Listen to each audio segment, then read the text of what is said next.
आज की डेट में हम महीने के 12 से 15 लाख रुपए कमाते हैं। भाई अलग ही धौस है भाई, तगड़ा तगड़ा भाई।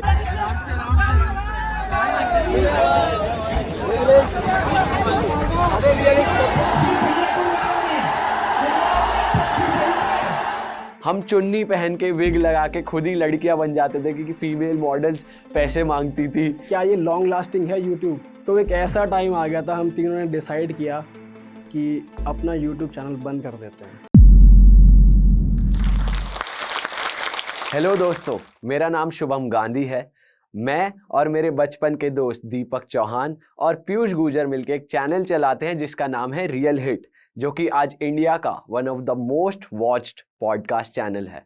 हमारे शो पे गेस्ट लाइक हनी सिंह, परमीश वर्मा, सोनाक्षी सिन्हा, हुमा कुरैशी, हर्ष बेनीवाल, एल्विश यादव जैसे एस्टीम गेस्ट आकर हमारे साथ पॉडकास्ट कर चुके हैं। इन 8 सालों की जर्नी में हमने 0 से 4.15 मिलियन का एक चैनल खड़ा करा, और यही नहीं, हमारे 6 और चैनल है और अक्रॉस सोशल मीडिया प्लेटफॉर्म्स हमारे 10 मिलियन से ज़्यादा फॉलोअर्स हैं। लेकिन ये जर्नी इतनी आसान नहीं थी। ये जर्नी सिर्फ एक यूट्यूब चैनल की नहीं, ये जर्नी 3 दोस्तों की है। शुरुआत हुई 3 दोस्तों से जो तीसरी क्लास से साथ हैं। हमारी क्लासेस बदली, हमारे स्कूल्स बदले, हमारे कॉलेज बदले, पर जो चीज़ नहीं बदली वो थी हमारी दोस्ती। हुआ ये कि एक दिन दीपक का मेरे पास कॉल आता है। वो नया नया दौर था कि इंटरनेट का एक्सेस हम सबको मिलने लगा था। फेसबुक और ऑरकुट के ज़माने में हमने बाहर के इन्फ्लुएंसर्स की कुछ वीडियोस देखी कि वो लोग कुछ कॉमेडी के छोटे 30 सेकंड की वीडियोस बना के बहुत ज़्यादा वायरल हो रहे हैं।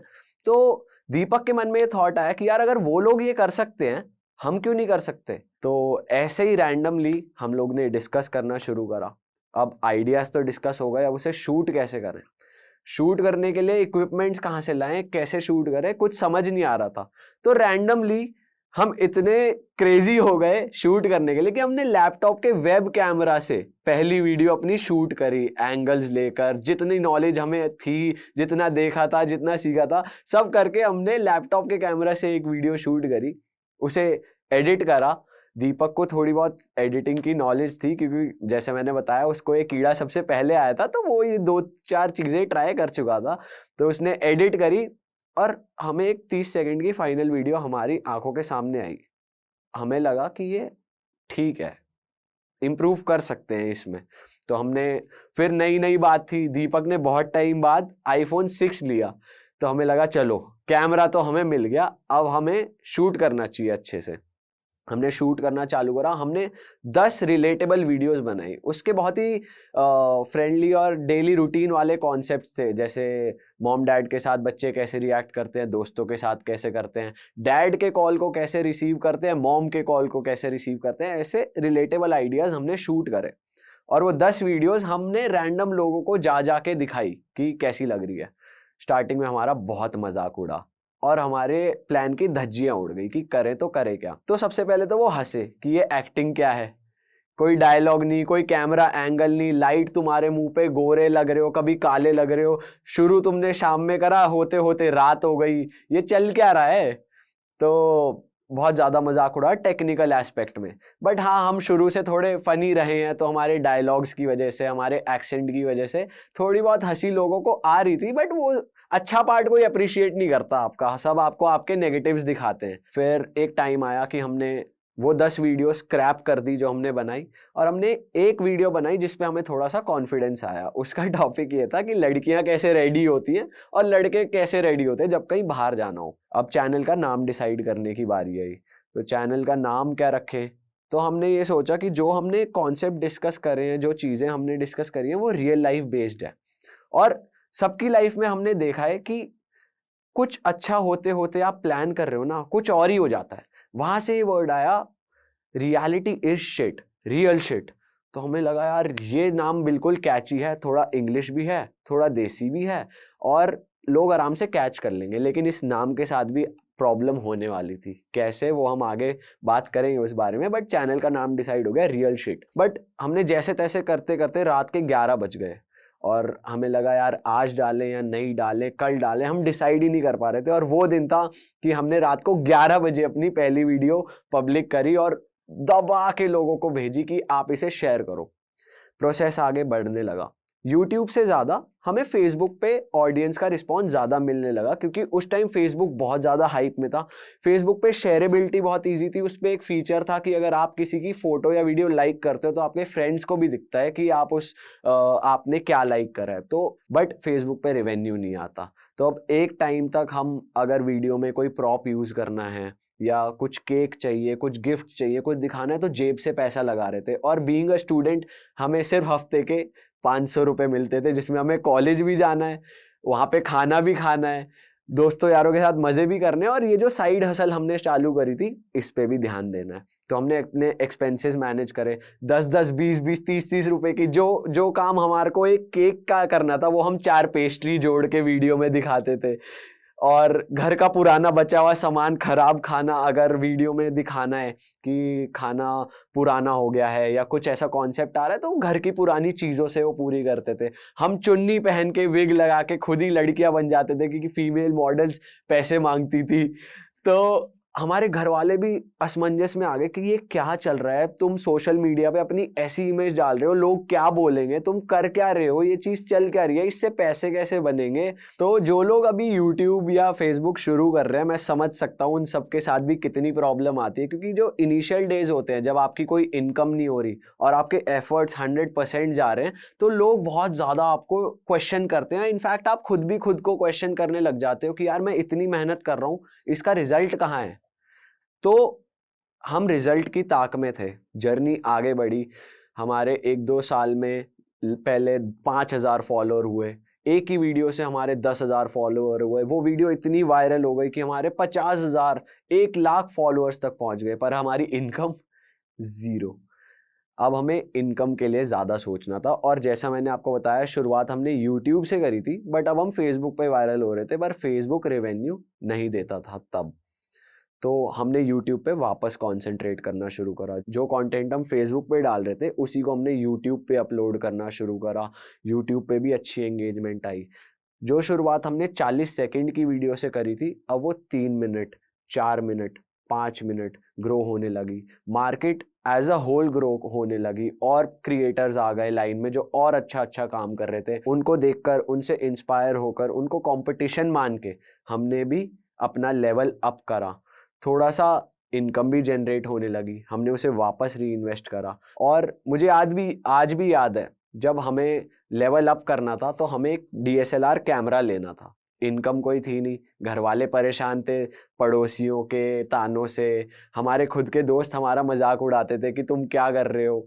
और उस केस में हमें उनसे लेने थे 13,000 ईच तीनों पार्टनर्स को, क्योंकि कैमरा की कॉस्ट थी 42,000 रुपीज़। और वो कैसे मिला है वो मैं आपको बता भी नहीं सकता, क्योंकि वो लेने का प्रोसेस, उन्हें कैमरा के लिए मनाने का प्रोसेस, घर वालों का यही होता है, यार तुम पढ़ाई के लिए, कोई कोर्स के लिए हमसे कितने ही पैसे ले लो, लेकिन इस काम के लिए जिसमें हमें इतनी बदनामी और ताने सुनने को मिल रहे हैं, क्योंकि घर वालों को नहीं मतलब होता आपके कितने शेयर्स आ रहे हैं, आपके कितने कमेंट्स आ रहे हैं। उन्हें सिर्फ ये होता है कि मेरा बेटा एक सिक्योर और स्टेबल जॉब कर रहा है, उसके पास एक बैकअप है, उसका फ्यूचर सेफ है। और यहाँ तो हमारा प्रेजेंट ही सेफ नहीं था।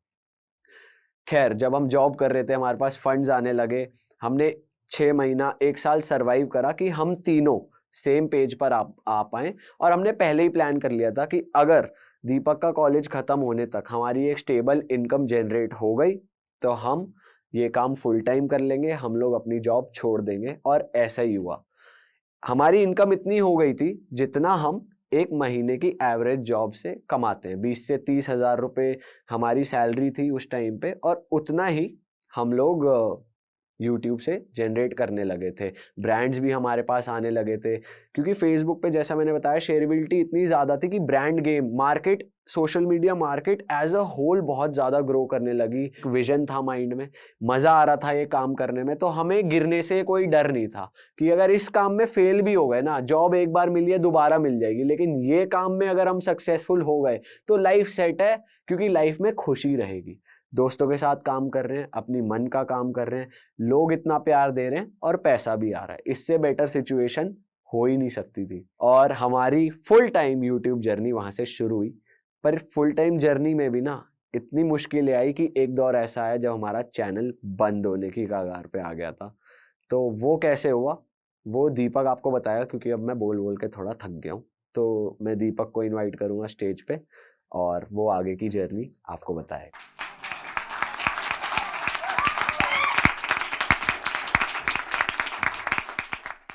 मेरा नाम है दीपक चौहान। तो जैसा आपको शुभम ने बताया कि हमारा यूट्यूब चैनल बंद होने की कगार पे आ चुका था। वो टाइम था 2021 का। उस टाइम हमारे सब्सक्राइबर्स लगभग थे 2.5 से 3 मिलियन। लेकिन मैं आपको अब थोड़ा पीछे लेके चलता हूँ 2017 और 18 के टाइम पे। उस टाइम हमारे सब्सक्राइबर्स थे 1.5 मिलियंस के आसपास। वो दौर था जिसका हमने सपना सालों से देखा था। वो लाइफ अब हम जी रहे थे। अगर हम बाहर निकलते थे घर पे तो हमारी सेल्फियाँ खींचती थी। हमारी फैमिली प्राउड फील करती थी कि हाँ, हमारे बच्चों के साथ रैंडम लोग फोटो खिंचवा रहे हैं। इनफैक्ट मैं आपको बता दूं, हमने यूट्यूब फैन फेस्ट भी एक्सपीरियंस किया है मुंबई में। वो एक्सपीरियंस मैं आपको शब्दों में बयान नहीं कर सकता। जब तुम्हारे सामने हजारों की भीड़ तुमसे ऐसे वेव करती है, हाथ मिलाने के लिए, टच करने के लिए तुम्हारे आगे ऐसे करती है, तो दैट इज अमेजिंग। और साथ ही साथ हमने दिल्ली फैन फेस्ट भी एक्सपीरियंस किया हुआ है। तो हम वो सेलिब्रिटीज वाली लाइफ जी रहे थे। मतलब वो 3 बच्चे जिनको यूट्यूब की जर्नी के बारे में, यूट्यूब के बारे में, कैमरा फिल्म मेकिंग के बारे में कुछ नहीं पता था, वो अब हीरो की तरह अपनी लाइफ जी रहे थे। उस दौर पे हम one of the top YouTubers की लिस्ट में आया करते थे। अब हम अपनी वीडियोस की लेंथ 3-4 मिनट से 10 मिनट तक करना शुरू कर दिया था, क्योंकि जो हमारे फेलो क्रिएटर्स थे उन लोगों ने वो बेंचमार्क सेट करना शुरू कर दिया था। और वीडियो लेंथ स्ट्रेच करने के साथ आता है बजट, पैसा। तो जितना पैसा हम यूट्यूब से बना रहे थे, थोड़ा थोड़ा हमने री इन्वेस्ट करना शुरू करा। और उसी के साथ हमने स्टार्ट किया टीम हायर करना, professional directors, writers and crew. और वहाँ पे हमारा थोड़ा बजट स्पेंड होना शुरू हो गया। तो बेसिकली जो वीडियोस हमारी फ्री में बन जाती थी, अब उस पर लगभग 50,000, 60,000, 1 लाख हम स्पेंड करने लगे। हमको रिस्पॉन्स तो इनिशियली अच्छा मिल रहा था, बट साइड बाय साइड हम देख रहे थे जो हमारे फेलो क्रिएटर्स थे वो लोग बहुत ज़्यादा पैसे स्पेंड करके बहुत ज़्यादा व्यूअरशिप गेन कर रहे थे। तो देखते ही देखते रेलेवेंट रहने के लिए हमने भी और ज़्यादा पुश करना शुरू करा, क्वालिटी मेंटेन करने के लिए, व्यूअरशिप और गेन करने के लिए। तो हमने 1 लाख से 2 लाख लगाना शुरू करा, 3 लाख, हमने इनफैक्ट 4 लाख भी एक वीडियो पे स्पेंड किया। जब ये वाली स्टेज आ गई थी हमारी, तो हमने रियलाइज़ किया कि हम स्पेंड ज़्यादा कर रहे हैं, हमारी सेविंग्स कम हो रही हैं, वीडियोस की लेंथ बढ़ रही है, बजट बढ़ रहा है, पैसा बढ़ रहा है, लेकिन बिजनेस कम हो रहा है। अब हमको रियलाइज़ हुआ कि यार हमारा बिजनेस बहुत डाउन जा रहा है, अब हमारी अर्निंग्स बहुत कम होती जा रही हैं। साइड बाय साइड जो हमने क्रू, डायरेक्टर्स, राइटर्स को हायर किया था, उनकी सैलरी पे करने में भी हमको दिक्कतें आने लगी। और मैं आप लोग को बता दूं, हमने वीडियोस तो क्रिएट करी, लेकिन साइड बाय साइड हमने म्यूजिक वीडियोस भी प्रोड्यूस करना शुरू कर दिया था। तो उसमें भी बहुत ज़्यादा बजट लगने लगा। अब साथ ही साथ ऐसा होने लगा कि जो हमारे फेलो क्रिएटर्स थे उन लोगों ने अपनी क्वालिटी और अप कर दी, और व्यूअरशिप उनको ज़्यादा मिलने लगी और हमारी डाउन हो गई। तो जो ब्रांड्स हमारे ऊपर पैसा लगाती थी प्रमोशन के लिए, अब वो हमारे पास नहीं आती थी। अगर हम किसी वीडियो पे 5 लाख व्यूज़ दे रहे हैं, तो फेलो क्रिएटर्स वीडियोस पे 10 लाख, 20 लाख व्यूज़ दे रहे थे। तो ब्रांड्स हमारी जगह उन क्रिएटर्स को प्रेफर करने लगी, तो हमारा बिजनेस और डाउन हो गया। तो वो यूट्यूबर्स जो अपनी लाइफ जी रहे थे लाइक ए सेलिब्रिटीज, जो बाहर सड़कों पे निकलते थे और उनके साथ लोग फोटो खिंचवाते थे, जिनके dialogues all over the country famous हो गया था। हमारा एक बहुत फेमस डायलॉग है, डरें जिम करें, जो एक टाइम पे ऑटो वालों के पीछे लिखा होता था। टी शर्ट्स पे लोगों ने प्रिंट करवा के टी शर्ट्स पहनने लगी, और वो यूट्यूबर्स अब बिजनेस वाइज बहुत डाउन जाने लगे। हमको समझ नहीं आ रहा था मार्केट में रेलिवेंट रहने के लिए हम क्या करें, ऐसा कौन सा कंटेंट प्रोड्यूस करें जिससे व्यूज आए।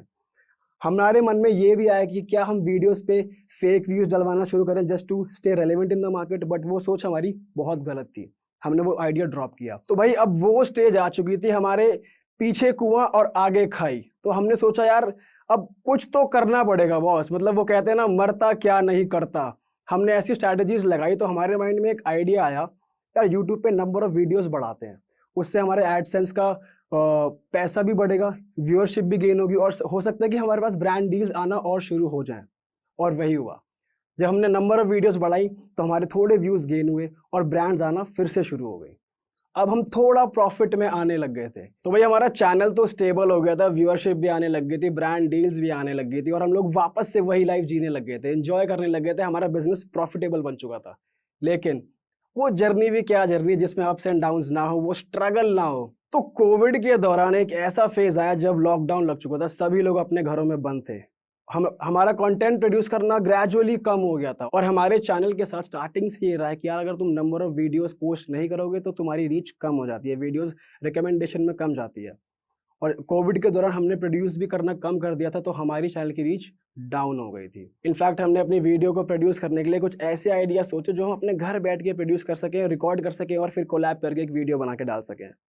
बट वो हमारे लिए अच्छा वर्कआउट नहीं कर पाया, उस पर व्यूज़ बहुत कम आए क्योंकि हमारी ऑडियंस को हमें एक साथ देखना, हमारी दोस्ती को एक साथ देखकर बहुत मज़ा आता है। तो ग्रेजुअली व्यूअरशिप भी हमारी डाउन हो गई थी ड्यूरिंग कोविड। तो उस दौरान हमारी व्यूअरशिप कम हुई, हमारी चैनल की रीच गिर गई, ब्रांड डील्स कम हो गई, यूट्यूब मोनेटाइजेशन एडसेंस से भी बहुत कम पैसा आने लग गया और फिर से हमारा डाउनफॉल शुरू हो गया। बट हमने सोचा और आइडियाज़ पे वर्क करते हैं और कंटेंट प्रोड्यूस करते हैं। फिर हमारे माइंड में एक आइडिया आया, भाई गेमिंग इंडस्ट्री बूम मार रही है, क्यों नहीं हम लोग गेमिंग कर रहे हैं, लाइव स्ट्रीमिंग करें गेम्स की। For example PUBG, free fire, तो हमने भी गेमिंग करना शुरू करा। बट वहाँ पर भी हमारी दाल नहीं गली क्योंकि लोगों को हमें एज ए एक्टर देखना बहुत पसंद था, हमारी दोस्ती को देखना बहुत पसंद था। कोविड के दौरान जो हम कंटेंट रिकॉर्ड किया करते थे वीडियो कॉल के थ्रू, उस पर व्यूअरशिप हमारी इतनी गिर गई कि जहां हमारे 1.5 से 2 मिलियन व्यूज आया करते थे, उस दौरान उस पर 2 लाख, 3 लाख, इनफैक्ट 1.5 लाख तक भी हमारे व्यूज ड्रॉप हो चुके थे। फिर एक ऐसा टाइम आया जब लॉकडाउन खुला तो हमने सोचा अब वापस आएंगे तो धमाके के साथ आएंगे और हमारा माइंड इस तरीके से वर्क करा कि यार वीडियो की ना क्वालिटी फिर से अप करते हैं और वीडियो पे पैसा लगाते हैं। तो हमने प्लान किया कि ऑडियंस के लिए एक मिनी वेब सीरीज लेकर आते हैं। हमने फिर से उस पर 3 से 4 लाख रुपए लगाए और वही हुआ, हमारे व्यूज गेन तो कर गए लेकिन हम इतनी वेब सीरीज कितनी बना पाते, हम लॉस में जा रहे थे। अगर हम 4-5 लाख वीडियोस में लगा रहे हैं तो उससे हमारी रिकवरी नहीं हो रही थी। और जैसा कि आपको शुभम ने बताया था कि हमें अपने नाम चेंज करने की भी नौबत आ गई थी, तो ये वो दौरान था जहाँ पे हमने सोचा यार ये रियल शिट जो फाउल वर्ड है, उससे कहीं हमारी यूट्यूब की रीच तो किल नहीं हो रही है क्या, उससे तो हमारा वीडियोस के व्यूज ड्रॉप नहीं हो रहे हैं। इनफैक्ट हमारी यूट्यूब टीम से भी बात हुई थी तो उन्होंने बोला था कि यूट्यूब के बैक एंड पे कुछ रेड फ्लैग्स हैं जिससे वीडियो की रीच किल होती है, ऑडियंस तक नहीं पहुँचती है, सजेशंस में नहीं जाती है। तो हमने प्लान किया क्यों ना हम अपने चैनल को रीब्रांड करें। तो हमने बहुत सोचा और प्लान किया कि अपने चैनल को रियल शिट से रियल हिट कर देते हैं। हमने एस को ड्रॉप करा और रियल शिट बन गया रियल हिट। बट उससे भी कुछ खास फर्क नहीं पड़ा, व्यूज़ हमारे इनफैक्ट और डाउन होने लग गए थे। जब हमको रैंडम लोग स्ट्रीट्स पे मिलते थे वो हमसे बोलते थे यार आपने अपनी वीडियोज़ अपलोड करना बंद कर दिया है क्या, और जबकि हमने 2 दिन पहले ही नई वीडियो अपलोड की होती थी। तो हमारी व्यूअरशिप बहुत डाउन हो गई थी, हम इतने डिप्रेस हो गए थे। फिर से हम तीनों बैठते थे कमरे में, मिलते थे अपने ऑफिस में और ब्रेनस्टॉर्म करते थे कि यार क्या करें ऐसा जो यूट्यूब पे हमारे चैनल को हिट दे दे। मेंटली प्रेशर जो हमने झेला है उस दौरान, हमारे माइंड में एक चीज़ आई यार क्या ये लॉन्ग लास्टिंग है यूट्यूब, क्या इसे हम एज अ करियर कंटिन्यू कर सकते हैं या नहीं। तो एक ऐसा टाइम आ गया था, हम तीनों ने डिसाइड किया कि अपना यूट्यूब चैनल बंद कर देते हैं। लेकिन देखते ही देखते वो हुआ जो हमने कभी सोचा भी नहीं था। जहाँ पे हम पहले बहुत वायरल थे जिस प्लेटफॉर्म पे, फेसबुक, वहाँ से मोनेटाइजेशन शुरू हो गई। तो हमने फिर से यूट्यूब के साथ साथ फेसबुक पे भी ध्यान देना शुरू कर दिया और वहाँ से हमने अर्न करना शुरू करा। हमने एक प्रोडक्शन हाउस खोल लिया था जहाँ पे हम रैंडम एक्टर्स को लेकर, नए क्रू को लेकर, नए कैमरामैन को लेकर कंटेंट प्रोड्यूस करते थे और अपने फेसबुक पेज पे पोस्ट करना शुरू करा। तो वहाँ से हमारी अर्निंग शुरू हुई। तो फेसबुक से हमने पैसा कमाना तो शुरू कर दिया था, एक हमको मोटिवेशन तो मिल गई थी, लेकिन इसी के साथ हमारे माइंड में आया यार यूट्यूब को भी अब कंटिन्यू करते हैं, कैसे अपने कंटेंट को मोल्ड करें, कैसे यूट्यूब जर्नी को आगे लेके जाएं। तो उसी दौरान हमारे माइंड में आया let's begin with real hit podcast. तो जैसा कि आपको शुभम ने बताया कि हमारे पॉडकास्ट में हर्ष बेनीवाल, एल्विश यादव, हनी सिंह, परमीश वर्मा जैसे बड़े बड़े गेस्ट आए, वो जर्नी हमारी कैसे रही वो आपको पीयूष बताएगा।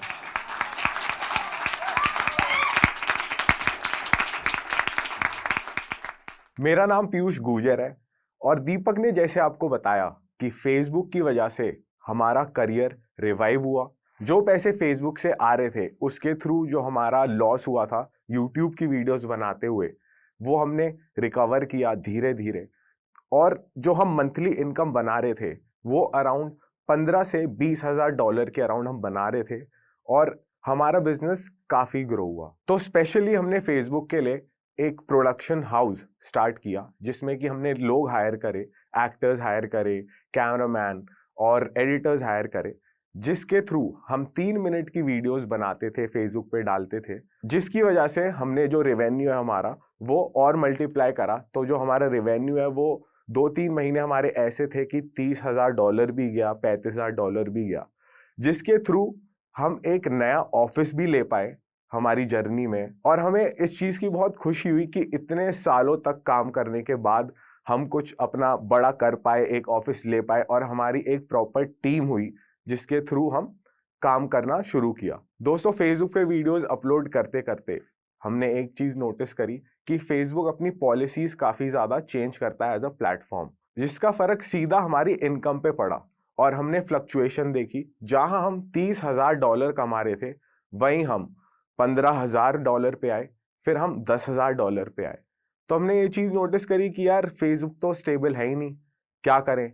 फिर हमारी लाइफ में वो पॉइंट आ गया कि कुछ ना कुछ तो स्टेबल होना चाहिए करियर में, क्योंकि हम धीरे धीरे बड़े हो रहे थे और घर वालों से हम बिल्कुल भी पैसे नहीं मांगते थे। तो हमने काफी ज्यादा सोचा कि रिसर्च करी हमने थोड़ी कि ठीक है फेसबुक चल रहा है, चलने देते हैं, उसके अलावा हम और क्या कर सकते हैं। हमारा इतना बड़ा यूट्यूब का प्लेटफॉर्म ऐसे ही खाली पड़ा हुआ है जिसपे कि कुछ कंटेंट जा तो रहा है पर इनकम इतनी नहीं हो रही। तो हमने सोचा कि क्या करें। तो हमने रिसर्च करते करते एक चीज देखी कि एक टेबल पे 4 लोग बैठे हुए हैं और माइक लगा हुआ है उनके मुंह के आगे और वो चीजें डिस्कस कर रहे हैं, कैसी कैसी अपने लाइफस्टाइल की, अपने लाइफ एक्सपीरियंसेस शेयर कर रहे हैं और अपने करियर के बारे में बता रहे हैं, उन्होंने क्या अचीव करा है। या फिर 3-4 दोस्त मिलके बैठ के अपने किस्से, अच्छे अच्छे किस्से याद कर रहे हैं, उस पर डिस्कस कर रहे हैं। लोगों का इंटरेस्ट आ गया इस चीज में कि हम किसी एक पर्टिकुलर बंदे का या जिसको हम जानते हैं, जिसको फॉलो करते हैं, इसके पर्सनल लाइफ एक्सपीरियंसेस क्या रहे हैं।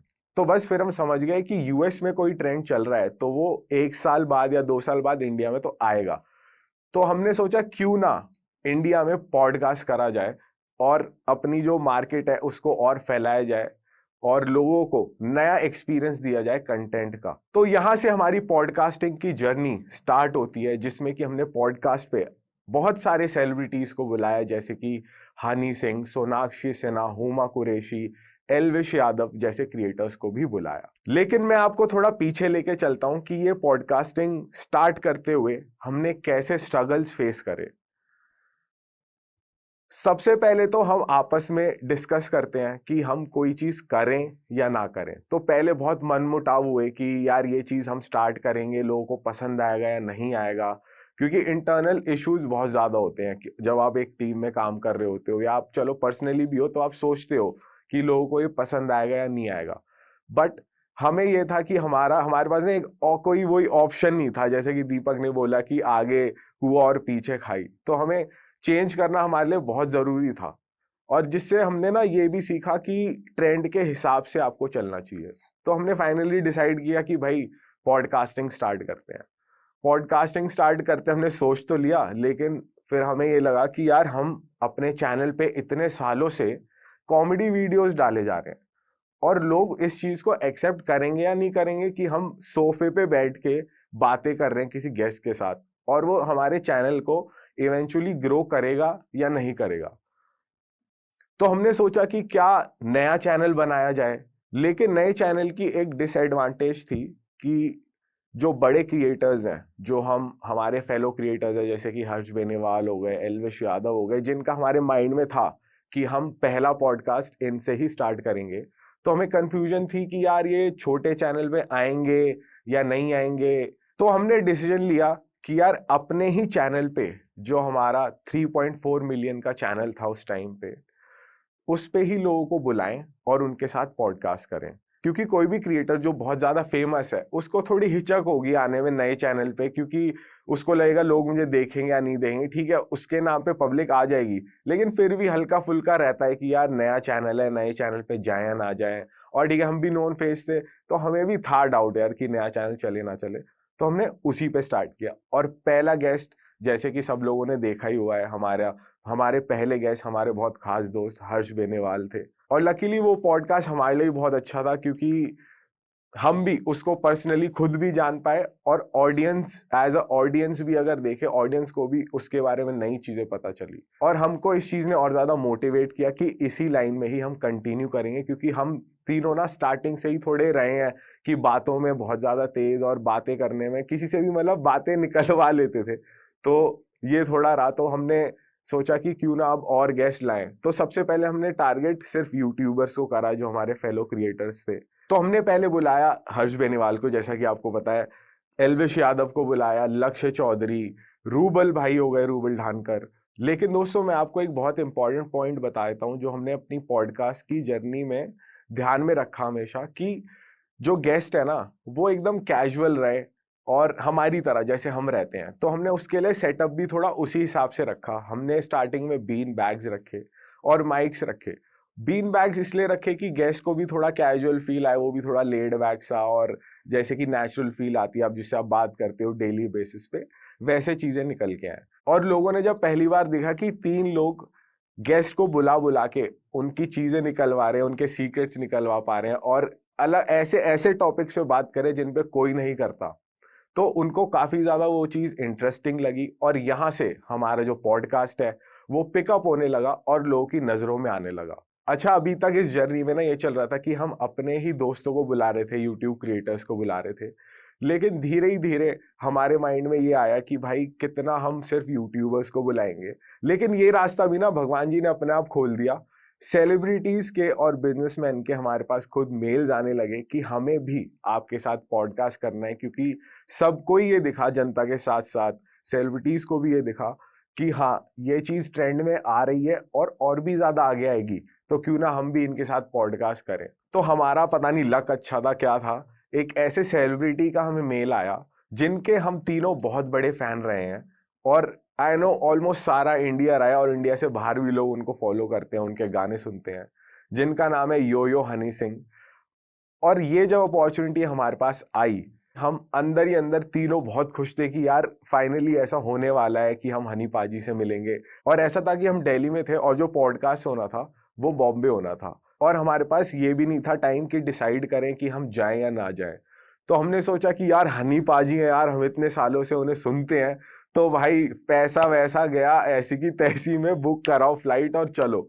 तो हम तीनों गए और हमारी टीम भी थी हमारे साथ। हमने वहीं पे कैमराज अरेंज करे, माइक्स अरेंज करे, कि हम पहले पहले तो डर रहे थे कि यार क्या होगा, कैसे क्या करेंगे, कैसे पूछेंगे उनसे, कैसे मिलेंगे, पहले पहले यार क्या बोलेंगे, हम तीनों आपस में डिस्कस कर रहे थे। लेकिन देखते ही हम इतना ज़्यादा पॉजिटिव हुए और जो माहौल बना बहुत ज़्यादा पॉजिटिव था और हम लोगों में कॉन्फिडेंस आया और फाइनली जाके वो पॉडकास्ट हुआ। और उसके बाद भी हमने काफ़ी सारे सेलिब्रिटीज़ के साथ काम किया, जैसे कि शुभम और दीपक ने आपको बताया, हुमा कुरैशी, सोनाक्षी सिन्हा, परमीश वर्मा, बी प्राक, और भी कई सारे सेलिब्रिटीज। तो दोस्तों यूट्यूबर्स के साथ, सेलिब्रिटीज के साथ पॉडकास्ट करते करते ऐसा मुकाम आ गया कि जो हमने लॉसेस पिछले सालों में झेले हैं वो सब रिकवर होने लग गए और हमारी इनकम इतनी अच्छी हो गई कि आज की डेट में हम महीने के 12 से 15 लाख रुपए कमाते हैं सिर्फ और सिर्फ यूट्यूब के एडसेंस से।